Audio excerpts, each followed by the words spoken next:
Good morning students, आप सभी का गुरुग्राम डिग्री कॉलेज में स्वागत है। आज हम अकाउंट्स के अंदर हमारा एक टॉपिक चल रहा था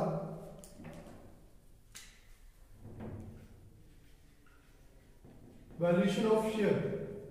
valuation of shares, valuation of share के अंदर हमने लास्ट वीडियो में क्या क्या पढ़ लिया था, किस क्या टॉपिक्स पढ़ लिए थे, जिसके अंदर हमने इक्विटी शेयर की वैल्यू कैलकुलेट की थी। दो मेथड हमने सीख लिए थे लास्ट क्लास में। एक तो हमने इक्विटी शेयर की जो वैल्यू पर शेयर ऑफ इक्विटी शेयर, ठीक है, कैसे कैलकुलेट किया था। फर्स्ट वाले में हमने कहा था कि कैलकुलेशन की थी, नेट एसेट निकाला था हमने, नेट एसेट निकाला था, डिवाइड किया था नंबर ऑफ इक्विटी शेयर का। एक तो हमने ये तरीका सीखा था, जितने भी आपका इक्विटी शेयर है उसका डिवाइडेशन किया था, तो उससे हमारे को पता लगा था कि एक शेयर की वैल्यू कितनी है। फिर हमने एक दूसरा तरीका सीखा था कि जब हमारे फेस वैल्यू वगैरह सेम ना हो तो आपको क्या करना है। तो मैंने आपको कहा था कि प्रोपोर्शनेट निकाल लीजिए, प्रोपोर्शनेट जो भी आपकी नेट एसेट आएगी। सेकंड मेथड में हमने ये सीखा था proportion net asset divided by proportionate ही आपका क्या इक्विटी शेयर। ये हमने लास्ट वीडियो में हमने ये दो सीख लिए थे कि net asset divided by equity share कब लगाना है। ये तब लगाना है जब कंपनी की फेस वैल्यू भी सेम हो और सबका सब पेड कर दिए गए। सेकंड वाले में कि कुछ अमाउंट पेड कर दिए गए और उनकी फेस वैल्यू अलग अलग हो। ये तो हमने लास्ट वीडियो में सीख लिया था। आज हम इसी का ये थर्ड मेथड सीख रहे हैं कि किस प्रकार हम इक्विटी शेयर की वैल्यू कैलकुलेट करेंगे। थर्ड वाले में क्या होगा, जो आपका ये थर्ड वाला मेथड होगा, इसके अंदर आपके क्या होगा, आपकी फेस वैल्यू इसके अंदर अलग होगी। आपकी इसकी जो फेस वैल्यू है इक्विटी शेयर की, face value of equity share इससे एंड पेड अप वैल्यू, आपकी पेड अप वैल्यू क्या हो, डिफरेंट हो। आज हम आपको ये सीखना है कि हमारी जो इक्विटी शेयर की फेस वैल्यू सेम हो और हमारी पेड अप वैल्यू अलग हो। जैसे कि एग्जांपल के तौर पर देख लीजिए, मान लीजिए कि कंपनी ने 3 इक्विटी शेयर इशू किए हुए हैं। एक की वैल्यू है 10 रुपए, दूसरे की वैल्यू है 10 रुपए, तीसरे की वैल्यू कितनी है, मतलब इनकी तीनों की फेस वैल्यू क्या होगी, तीनों की फेस वैल्यू होगी इक्विटी शेयर की सेम। लेकिन जब पेड अप की बात आई, किसकी, पेड अप की, इसी इक्विटी शेयर वाले एक के इसको ए नाम दे दिया, दूसरे वाले को बी एंड तीसरे वाले को हमने सी नाम दे दिया। अब पेड वैल्यू के अंदर क्या होगा कि 10 रुपीज मंगाने थे, जिसमें से हमने क्या हुआ, इस ए ने 10 रुपीज मंगाया और 10 के 10 ही पेड कर दिए। सेकंड वाले में क्या हुआ, सपोज करो 10 वाला था, उसने उनसे हमने 8 रुपए मंगाया और उन्होंने 8 रुपए ही हमें पे कर दिए, तो सेकंड सिचुएशन ये आई। तीसरे मान लो उन्होंने 4 रुपए पेड कर रखे हैं। अब क्या हुआ, देखो इसमें क्या हुआ, आपका तीनों का फेस वैल्यू तो सेम है, यानी कि 10 रुपीज 10 रुपीज 10 रुपीज। लेकिन जब हमारी पेमेंट लेने की बारी आई तो हमने तीनों से अलग अलग पैसा मंगवा रखा है। इससे 10 रुपीज, इससे 8 रुपीज मंगा रखा है, लेकिन उन्होंने पूरा पे कर रखा है। इनसे 4 रुपए मंगाए हैं, 4 के 4 रुपए इन्होंने पे कर रखे हैं। अब सपोज करो इसी के अंदर इसके मान लो 20,000 शेयर थे, एक कंपनी के 20,000, इसके मान लो 15,000 शेयर थे।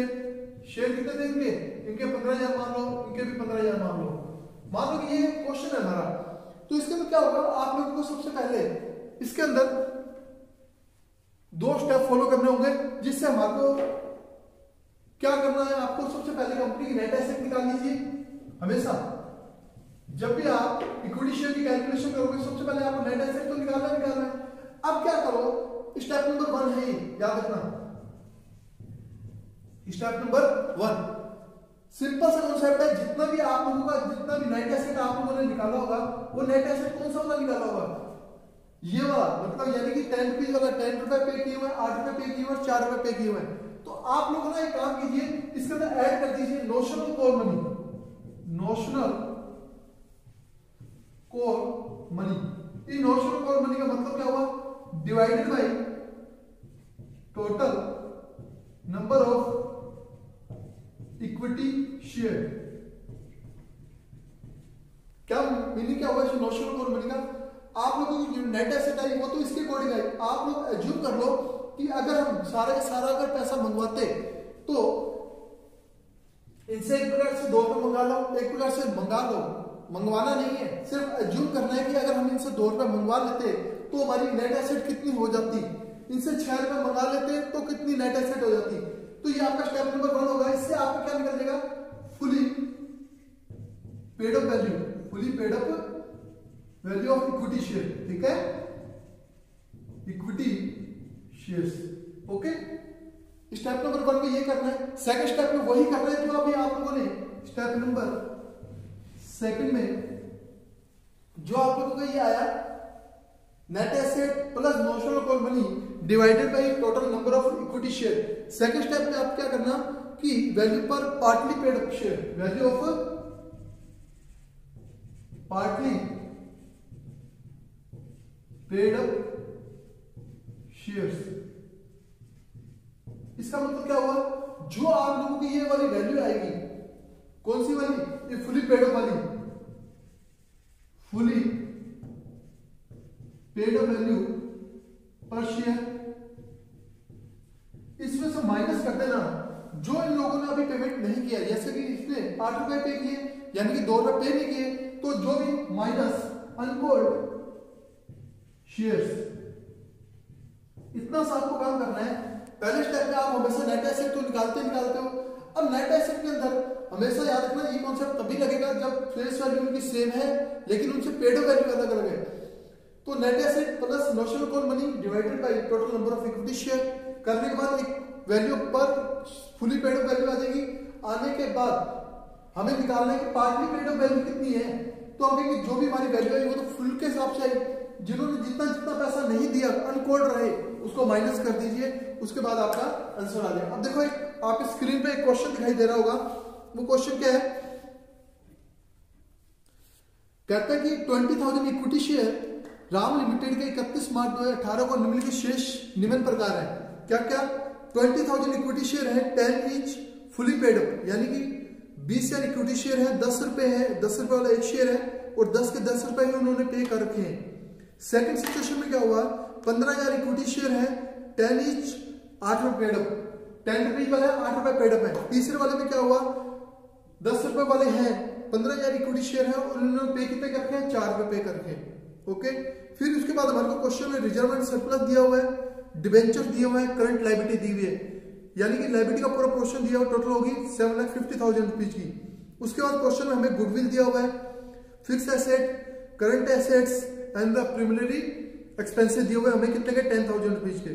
उसके बाद नेक्स्ट पोर्शन में क्या दिया हुआ है? नीचे लाइन में आपको दिया हुआ है ख्याति का मूल्य, यानी कि गुडविल की जो वैल्यू है वो 50,000, पहले कितनी थी? 50, पहले थी 70, अब कितनी होगी? 50। आप कौन सा वाला रिकॉर्ड करोगे? हमेशा जो मार्केट में आज रेट चल रहा है, यानी कि हमने जो बुक्स में शो किया हुआ 70,000 का, उसको हम शो नहीं करेंगे नेट एसेट निकालते समय। ओके, उसके बाद क्या हुआ? स्थायी संपत्ति का मूल्य 4,20,000 रुपए पे किया गया। पहले कितने की थी आपकी फिक्स एसेट? 4,50,000 रुपए की, अब कितने की होगी है?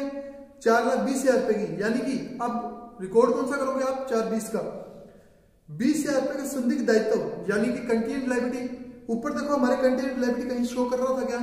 नहीं कर रहा था, यानी कि अब आप लोगों को 20,000 रुपए और शो करने होंगे आपको लायबिलिटी के। इसके बाद वो बोल रहा है जिसका भुगतान किया जाना है, विशुद्ध संपत्ति विधि से मूल्य ज्ञात कीजिए। सबसे पहले आपको क्या कहा था? आप लोग नेट एसेट निकालोगे, वो कैलकुलेट करो, उसके बाद fully paid up value of equity share निकालो, फिर पार्टली पेड अप निकालो।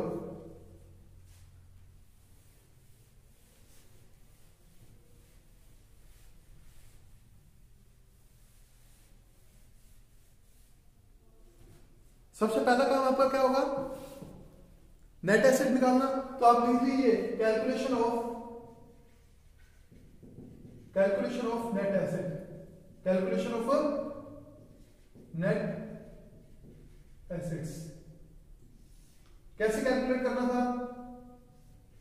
जितनी भी आपकी एसेट्स हैं वो सारी एसेट जोड़ लीजिए, उसमें से लायबिलिटी घटा दीजिए। कौन कौन सी एसेट छोड़ोगे? प्रीलिमिनरी एक्सपेंसेस छोड़ोगे और लायबिलिटी साइड पे क्या छोड़ोगे? इक्विटी शेयर, प्रेफरेंस शेयर और आपके रिजर्व एंड सरप्लस, इन 3 चीजों को छोड़कर बाकी जितने भी हैं वो सारी चीजें आपको माइनस करनी है। वो कैसे करोगे? देखो आपकी नेट एसेट में क्या क्या था, एक तो गुडविल था, आपकी एसेट में देखो क्या क्या था। सबसे पहले गुडविल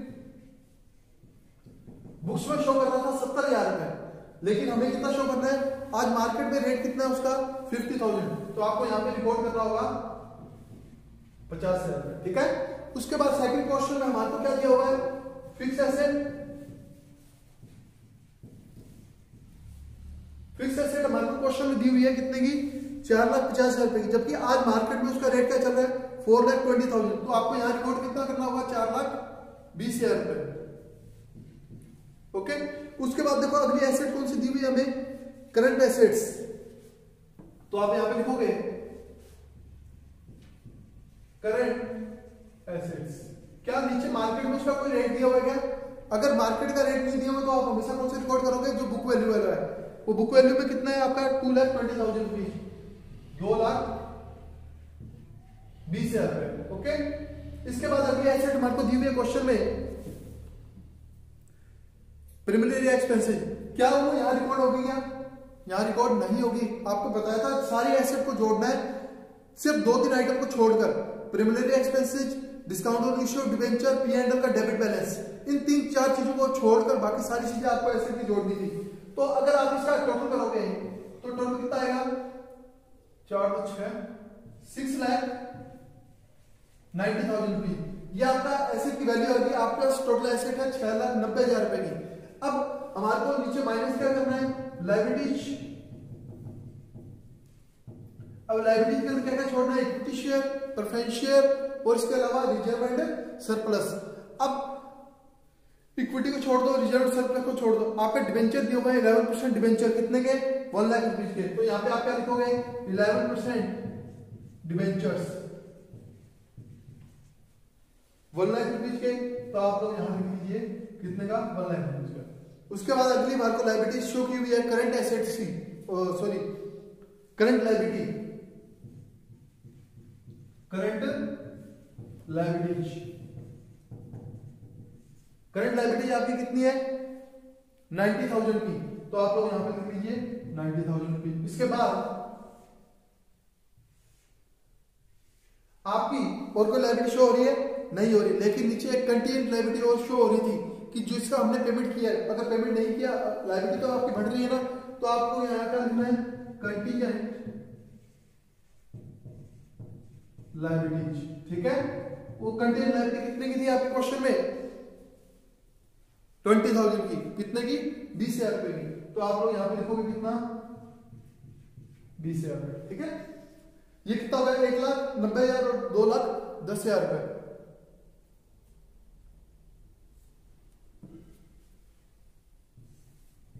2,10,000 रुपए। अब ये 2,10,000 आ गया। अब हमें क्या चाहिए क्वेश्चन में? नेट एसेट चाहिए। नेट एसेट के लिए आपको मैंने बताया था क्या करना है? इसको नाम दे दीजिए ए, इसको नाम दे दीजिए बी। ये ग्रोस एसेट होगी आपकी, ये आपकी ग्रोस लायबिलिटी होगी। अब नेट एसेट निकालने के लिए आपको क्या करना था? ए में से बी घटा दीजिए। 6,90,000 में से अगर आप 2,10,000 रुपीज माइनस करोगे तो आपकी वैल्यू कितनी आ जाएगी? 4,80,000 रुपीज, ओके। ये आप लोगों का पहला कॉन्सेप्ट है कि कभी भी वैल्यूएशन ऑफ शेयर कैलकुलेट करोगे तो सबसे पहले नेट एसेट कैलकुलेट करो। नेट एसेट के सारी एसेट को ऐड कीजिए 3 चीजों को छोड़कर, preliminary expenses, discount on issue of debenture और P&L का डेबिट बैलेंस।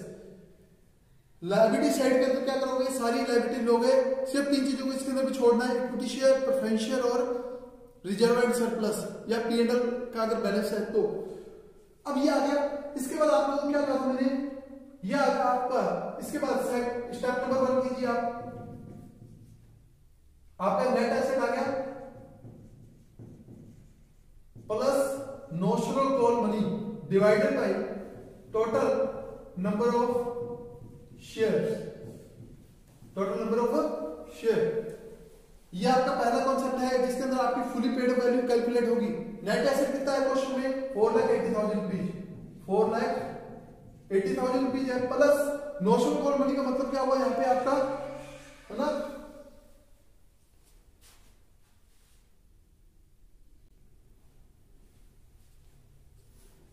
ठीक है। तो नेट एसेट आ गया। इसके बाद नोशनल कॉल मनी का मतलब क्या हुआ, जिस पर्सन ने जितना अमाउंट अभी तक पे नहीं किया, तो आप लोग एक प्रकार से एज्यूम कर लो कि अगर हम उनसे पैसा मंगाते तो कितना पैसा और आ जाता हमारे पास।